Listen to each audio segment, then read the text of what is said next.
muy buenas tardes a los colegas aquí presentes y al pueblo dominicano.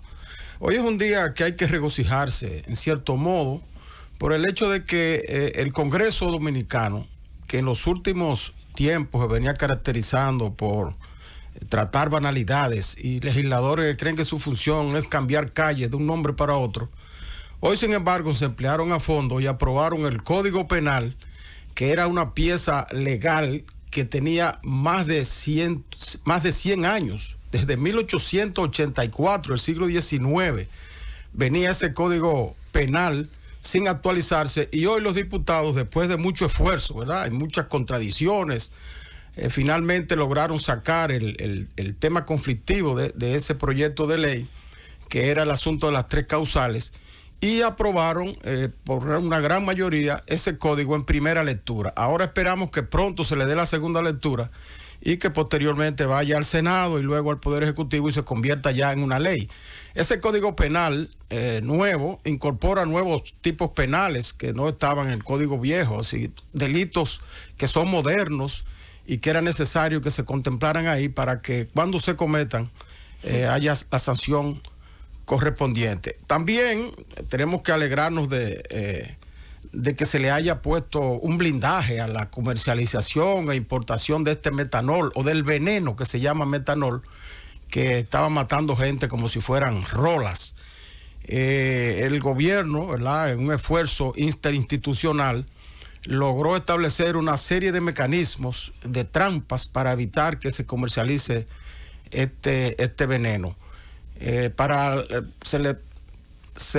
estableció una norma de desnaturalizar este metanol a través de una sustancia que es la misma que usan los cartuchos de los Nintendo de los niños, y también los champús y otras sustancias anticongelantes, que es una sustancia amarga que inmediatamente usted la ingiere, antes de digerirla, la escupe, la bota, porque es muy amarga. Eso se usa para que los niños no se traguen estos cartuchos de los Nintendo, que están muy de moda hoy en día. De manera que nosotros saludamos esa disposición y otras más que se establecieron para evitar que ese metanol, que ese veneno siga matando gente en la República Dominicana.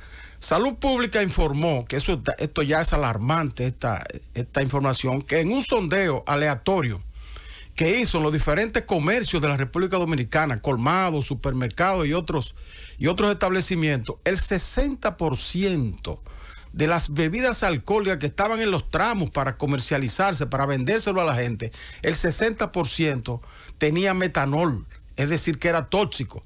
De manera que si eso no se hubiese parado a tiempo, hoy no estuviésemos lamentando 127 muertos y 300 y pico de afectados, sino que serían por miles que tuvieran los muertos en nuestro país. De manera que nosotros saludamos esta disposición. Ya antes se habían tomado algunas medidas tibias, pero ahora nosotros vemos una intención política fuerte para enfrentar esta situación que tanto daño le está haciendo a la República Dominicana. Y también el asunto de que la justicia estableció una medida de coerción de 1 año también para el coronel Mariñez, que era la pieza que faltaba entre los imputados por la muerte terrible, por el hecho terrible que conmocionó a la sociedad dominicana de 2 pastores en Villa Altagracia. Esto es un paso de avance. Todavía estamos a la espera, la ciudadanía está a la espera de que la Policía Nacional dé a conocer el informe detallado de lo que pasó en ese lugar, porque nosotros nos negamos a creer, y lo dijimos desde el principio, de que esto sea una simple brutalidad policial. Ahí hubo más que eso, ahí hubo algo más que eso, que la ciudadanía quiere saber. Todavía la policía no ha informado ni siquiera cuál es la identidad de los supuestos motoristas, de los supuestos pillos que estaban robando motores en Bonao y que fueron confundidos con los cuales confundieron a los 2 pastores en Villa Altagracia. Son informaciones que la policía tiene que acostumbrarse a informar a la población, y más cuando están involucrados miembros de sus filas. Informar inmediatamente. Yo vi que en Estados Unidos ahora recientemente la policía se equivocó cuando informó en el caso del Floyd, de George Floyd, el joven afroamericano que fue muerto por un policía norteamericano. informó en principio que había sido una muerte natural y no por la presión que le había hecho el policía entre sus piernas y que lo asfixió. Y cuando una joven mostró un video donde se veía todo lo contrario, se veía que había sido el policía quien había provocado la muerte de este afroamericano, inmediatamente la policía cambió su informe, porque puede equivocarse la policía, lo que no puede es guardarse las informaciones, es decir, no puede ocultar lo que ocurrió. Tiene que informar en un tiempo prudente para evitar las especulaciones, que la gente esté diciendo una cosa o diciendo la otra, que siempre va a ser en perjuicio de la imagen de esa institución. De manera que para resguardar su propia imagen, su propia integridad, la policía tiene que acostumbrarse a informar inmediatamente de los hechos que ocurren, y más cuando está involucrado uno de sus miembros. El otro tema que yo quiero tratar es sobre la frontera dominico-haitiana, que ha sido tan estigmatizada, una frontera que la gente lo ve como un castigo cuando lo envían hacia allá, cualquier militar o cualquier persona, cualquier trabajador del Estado, y que tiene múltiples carencias, un lado oscuro, vamos a decir, de nuestro territorio nacional. Sin embargo, esa frontera hoy en día le está dando fruto al país.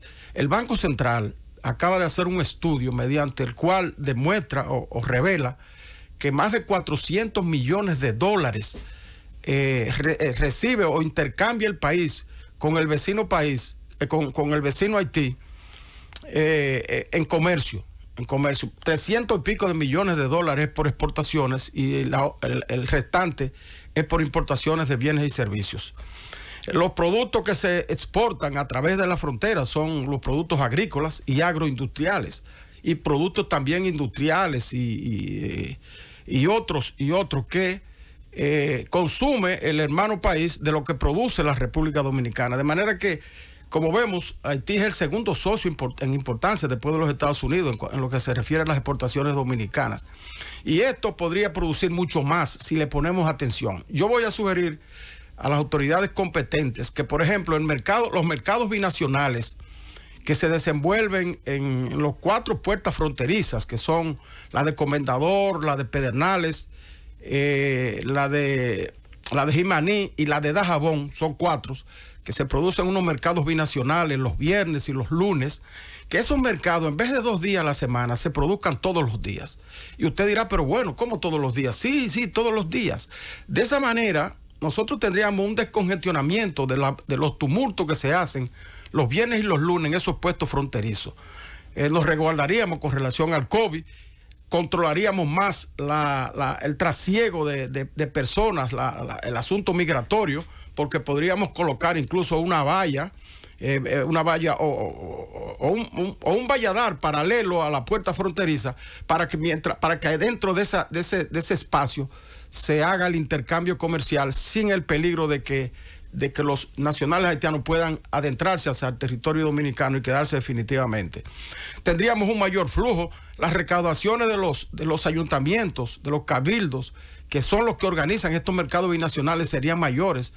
Y entonces ese monto de 400 millones yo estoy seguro que podría hasta duplicarse y nosotros sacarle más provecho al intercambio comercial en la frontera. Otro punto que voy a tratar sobre la misma frontera es el conflicto que en este momento se está escenificando en el río Masacre. Resulta que el vecino Juana Méndez, que está por el norte de la frontera, colindando con Dajabón, ese pueblo está construyendo un canal de riego en el río Masacre, y desviando sus aguas para los regadíos de sus cultivos. Y esta situación está afectando sensiblemente a la zona de La Vigía y de Sánchez, que son 2 comunidades eminentemente agrícolas, cultivan arroz y que son asentamientos agrarios que hizo Trujillo hace muchos años. Incluso ahí hay productores japoneses que fueron modelos para la producción agrícola en el país. Y esas 2 comunidades están siendo sensiblemente afectadas. Más de 30.000 tareas que están sembradas de arroz por este asunto del desvío del río Masacre hacia Juana Méndez. El río Masacre es un río internacional que está regulado por leyes internacionales. Entonces la Cancillería Dominicana tiene que intervenir para evitar que ese canal, ese desvío del masacre que se está haciendo hacia los sistemas de regadío de Juana Méndez se convierta en una realidad definitiva. Ahora es que tiene que intervenir para evitarlo, porque luego, si permite que eso se haga, y entonces podría crear una situación de facto que es muy difícil que pueda resolverse, de manera que la Cancillería que intervenga en eso. Y la otra parte, ya para terminar, con relación a la frontera, es pedirle al Poder Ejecutivo que definitivamente emita el reglamento de la Ley 1221. La Ley 1221 fue la que hace 2 meses se aprobó en sustitución de la 2801, que es la ley de incentivo a la frontera, de incentivo a la inversión y a la creación de empleo en la zona fronteriza. Son muchas las empresas que están en fila esperando que se apruebe este reglamento para clasificarse en esta ley y poder instalarse en la zona fronteriza y producir y crear empleo, que es lo que necesita esa zona. De manera que, presidente, ordene que lo más pronto posible el Poder Ejecutivo, quien sea el que tenga que hacer eso, haga este reglamento para que la ley comience a funcionar, y también de paso que se nombre el presidente del Consejo Directivo que va a administrar esa ley 1221, para que él mismo comience a hacer esas gestiones de que reglamento. Eso es un mal que tenemos en la República Dominicana. Promulgamos la ley, ¿verdad? Aprobamos en el Congreso la ley, luego la promulgamos y entonces el reglamento no lo hacemos. Hay leyes todavía, esa misma ley de reforma policial que tiene ya desde el 2018 que se aprobó, sin embargo no tiene el reglamento de aplicación y la ley misma no se ha podido aplicar por eso. Usted tiene la ley de los desechos sólidos que se aprobó hace ya más de 6 meses y el reglamento tampoco se hace.